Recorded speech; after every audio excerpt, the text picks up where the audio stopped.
Season 2, Episode 13, How to Remove a Tampon Without Hurting.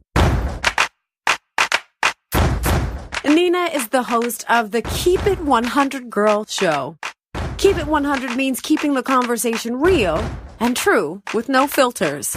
She wants to be that positive influence in your life. Nina helps people who want to learn how to do it with confidence. Her episodes are directed to the uninformed girl and guy. Do I make you horny, baby? Oh my gosh. The music just turns me on. That's right. Think of me as your go-to girlfriend. Every week, Nina chops it up. This show is dedicated to empowering women of all ages. For women who don't know their worth and even the strength of their girl power throughout their life, well, look, I'm going to talk about cool, relatable TMI moments that happen to us all on a regular basis, starting with puberty right down to the M train. This podcast is a woman's handbook full of self-care mantras dedicated to all my girly friends who are just too shy, nervy, or embarrassed to ask sensitive questions about love, sex, dating, even their feminine or sexual health. Look, I'm going to give you that muscle power to make informed decisions in life with real confidence and understand your body a little better. By the end of this episode, I want you to say, oh my God, that's totally me, or I want you to be able to relate. In addition to my own experiences, real women give their real mother friggin' advice. They're going to express their personal bloopers when it comes to sensitive, girly stuff. You know, all those conversations you already have with your girlfriends on a daily? Well, it happens right here. We, myself included, celebrate embarrassment by telling the whole truth, nothing but the truth, even if it's totally embarrassing or super cray. My hand is raised. How about you? Yes, I'm ready to keep it 100. I'm ready to keep it 100, girl. You know I'm going to keep it 100.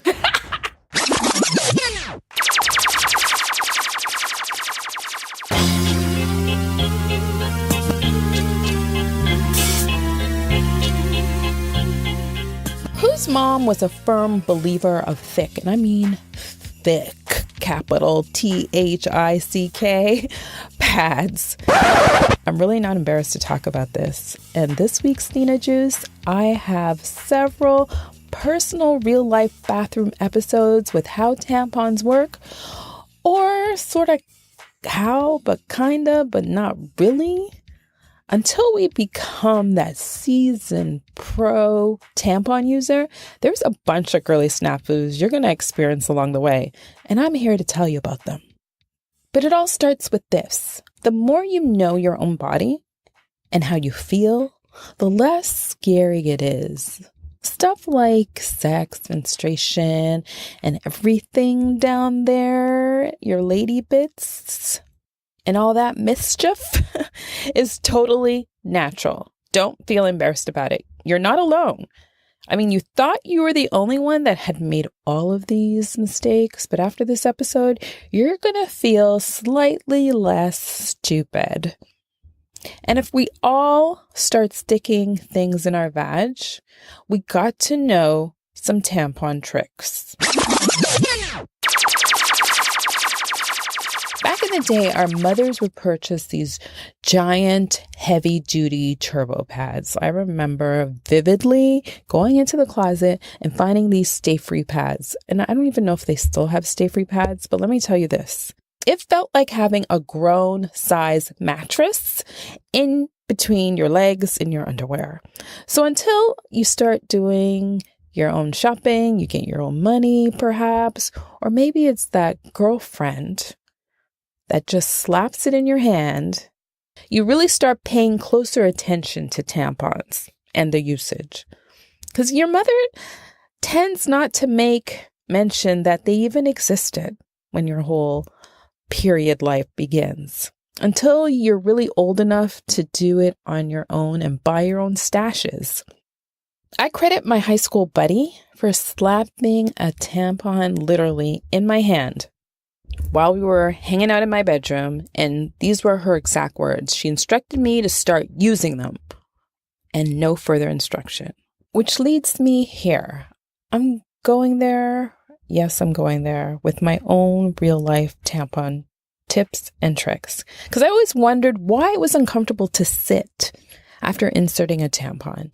And then one of my friends informed me that, girlie, you have to push the applicator inside it and insert it, not just stick the applicator outside or have it hanging outside your vagina, right? I got snippets of information here and there. I kind of was watching commercials a little closer. Not that they reveal a whole lot, but just, you know what I mean? Just actually paying attention. And then just reading the instructions, looking at the pictures and just following along and putting that theory to practice. Never used a tampon? Well, you know what? Everybody gets creeped out having to start using a tampon for the first time. Most of us don't even want to look and touch down there when we're 13, 14 years old, right?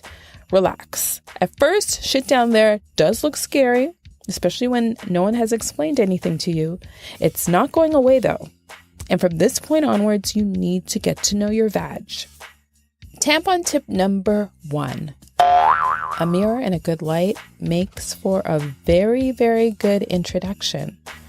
There is an art and a science to inserting a tampon without pain, which is what we're going to talk about.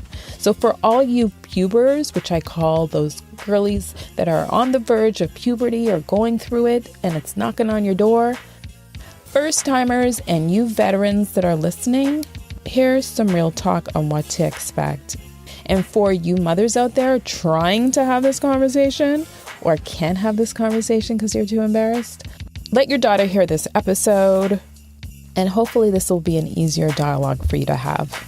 We all have our own magic formula because we all learn differently, don't we? I think we all have that fear. And the fear of looking at those instructions on the box adds more fear that you're going to do something wrong, that something is going to go awry, and it might lead to something catastrophic. But it all starts with knowing your flow.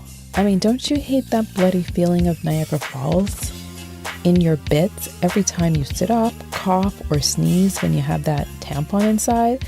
So I want you to think about your flow and think of it from day 1 through to day 5 and when it makes sense to use a tampon. Pause. Hold that thought.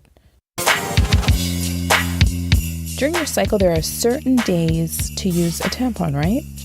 Just talked about day 1 through 5. Sizing of the tampon ranges from super to super plus to regular and light. And typically, day 1 and 2 are your heaviest days. That being said, look, I would recommend using a super absorbent tampon. Some ladies double up. They might use a liner. They might use some sort of light, thin pad, just as extra coverage in case you go over that 4-hour window, which is the time that you should only be wearing a tampon from 1 to 4 hours. Then you change. If you are changing every 2 hours, that signals a bigger and deeper problem.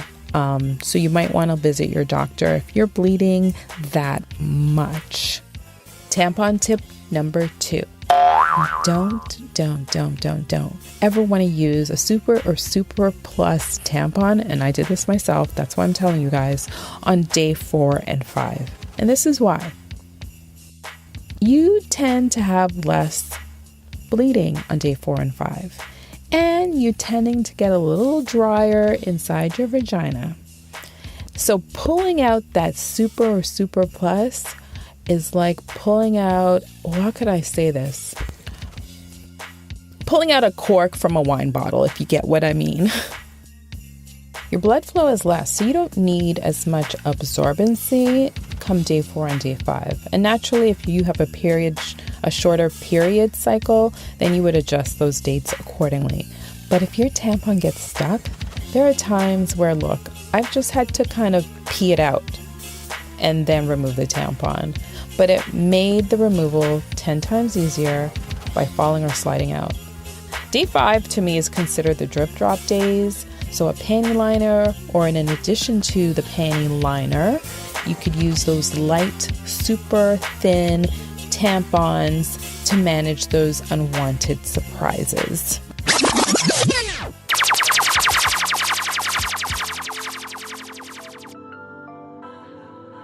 If you're like me and you geek out about great hotels, get yourself to NYC. From modern and sleek to upscale and chic, HotelTonight is an app that I use to book all my hotel travel. And they have got something for everyone at every budget. You can get a room that is modern, airy, and you're smack dab in the middle of the epicenter of the Big Apple. Are you looking for swanky? Then, look for a Soho location where every room features floor-to-ceiling windows and custom-made chic and swag. So I'm giving my friends $25 off their first booking if you use my code. And my code is NIBABEL. You just need to download the app to your phone.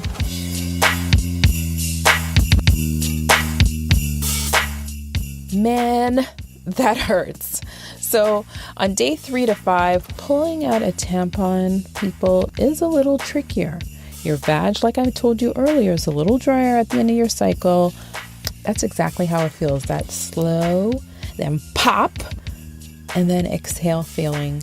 If you want to feel like you're ripping your insides out, then try it, because you won't like it. All right, the whole paper versus plastic discussion is warranted, and I'll start by saying, take the cardboard or plastic applicator off after putting a tampon in, inserting it in. Don't leave the applicator portion in. Next, I'm going to also add by saying cardboard is the absolutely worst option out there.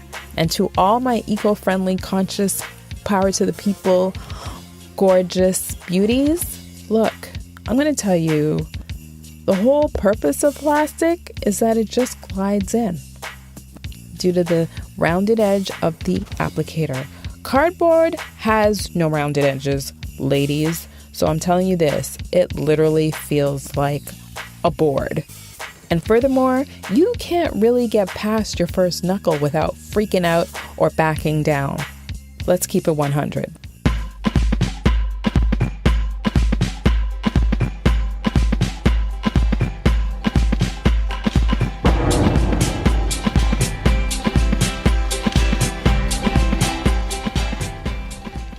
Sup, girlies? Welcome back to another season of Girl Cam. We are repping ATL. That's right, on the campus of Spelman College, we interview these college girls and ask them during the time of the month, what do they prefer, paper versus plastic?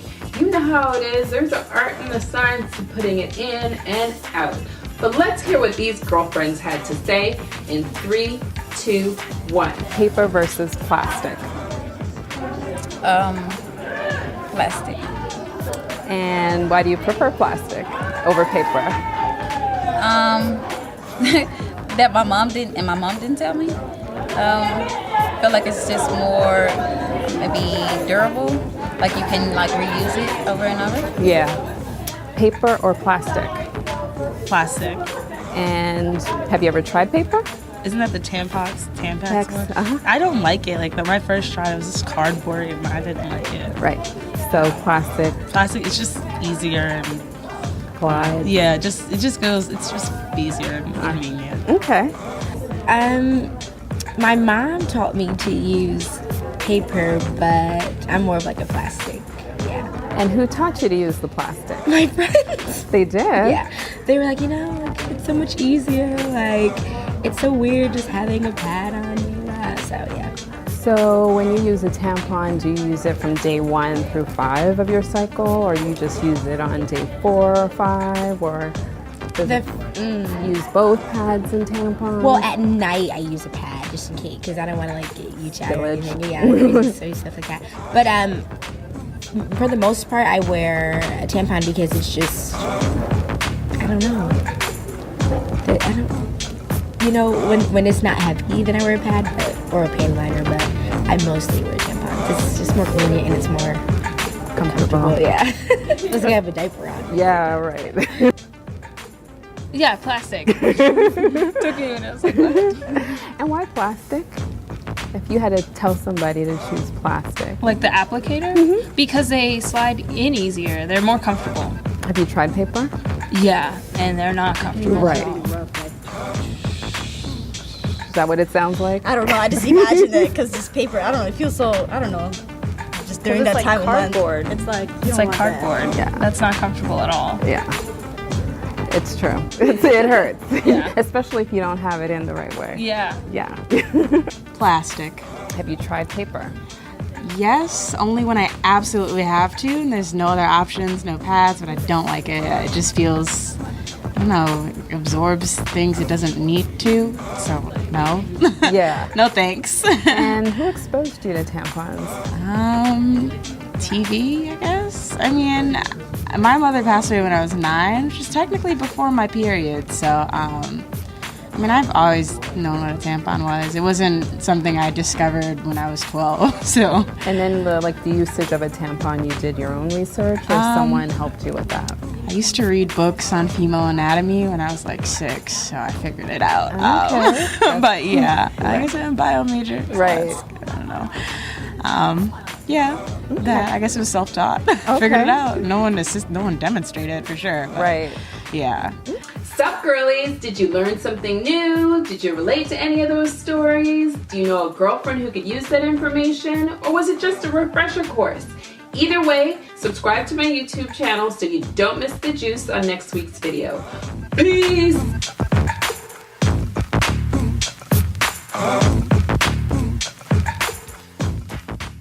So this is the gist of the episode, how to insert a tampon without hurting. Look, math class wasn't the only place where you learned about 60, 90, 180 degree angles, but it's the key to inserting a tampon.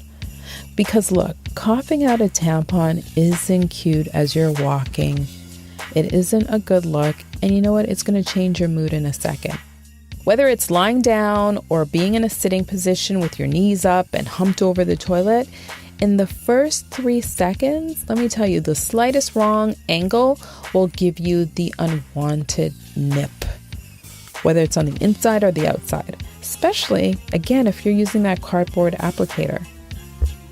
Next, this is also kind of the worst feeling, but ever push a cotton applicator out too soon and then have to kind of push it back in and reinsert it?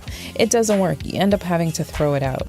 So it's either the cotton piece goes in and you've kind of lost the mechanics of pushing it in because the applicator didn't go anywhere. Look, it's a mess, and anyone listening who's a seasoned pro will totally get what I'm saying.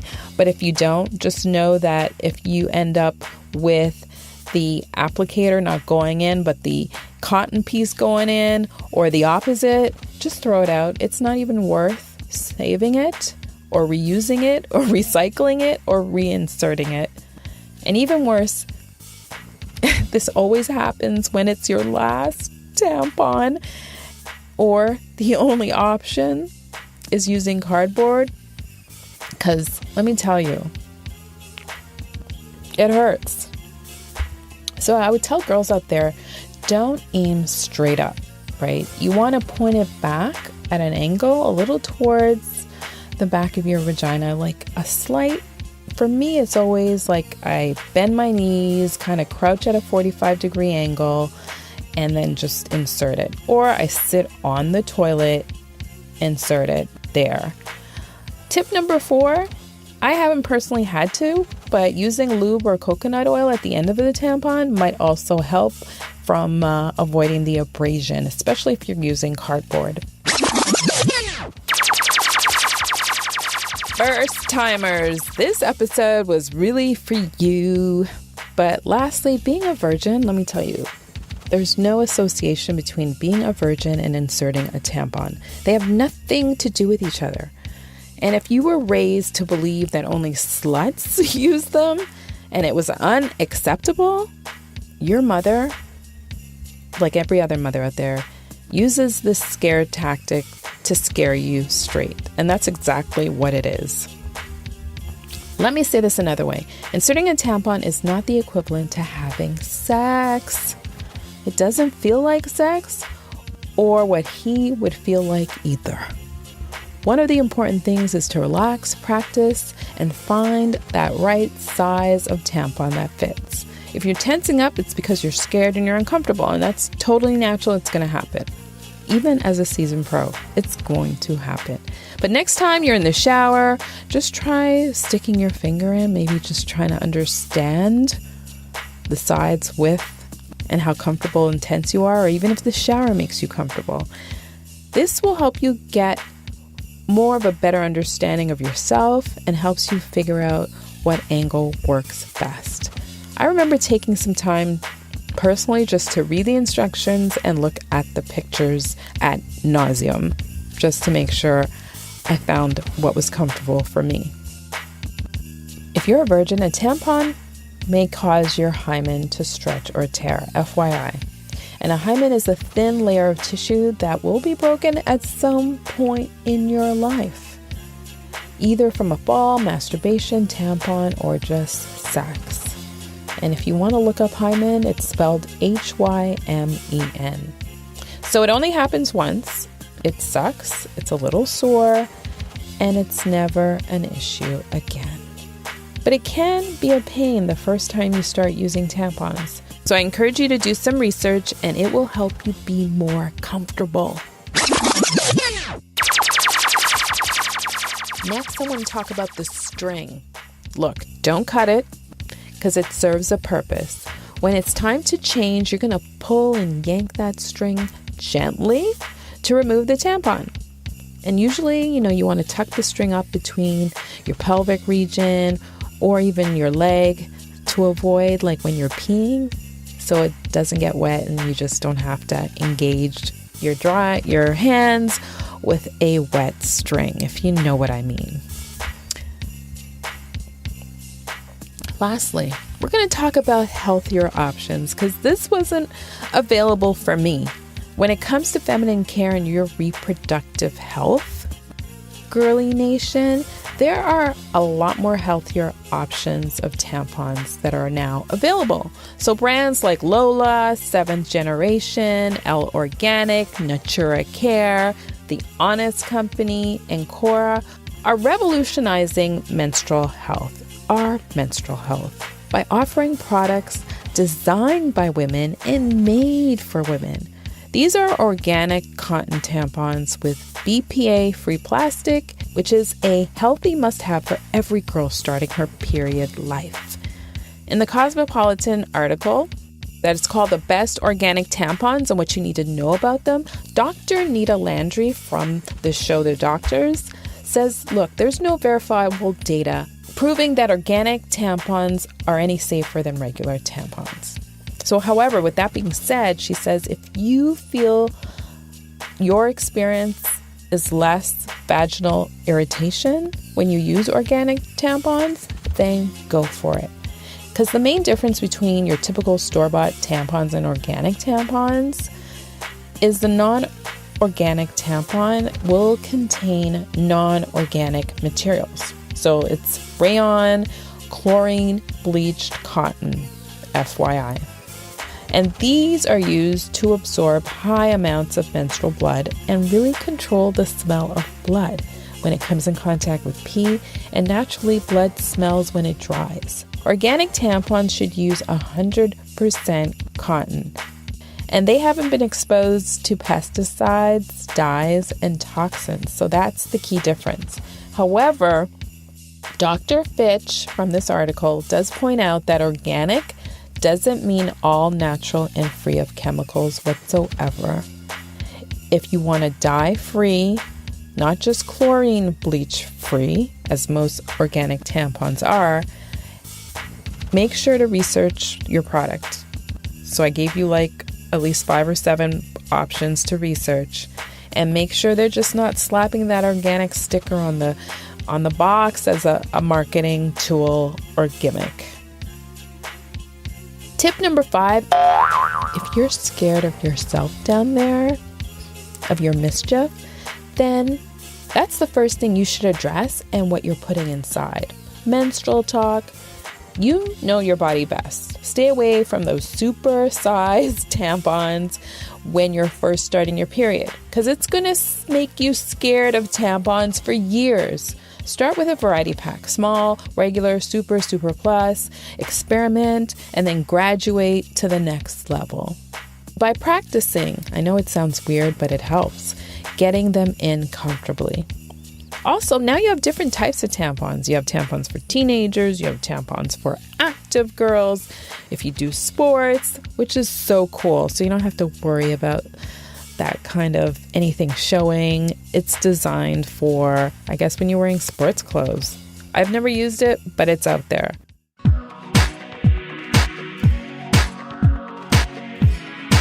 So the goal during this episode was to point you in the right direction. And now I've given you the tools, the confidence to do your own research and practice. Some people just have to learn things their own way. I think the worst part of it all is that it feels like it should be easy since everyone else has been doing it for a long time.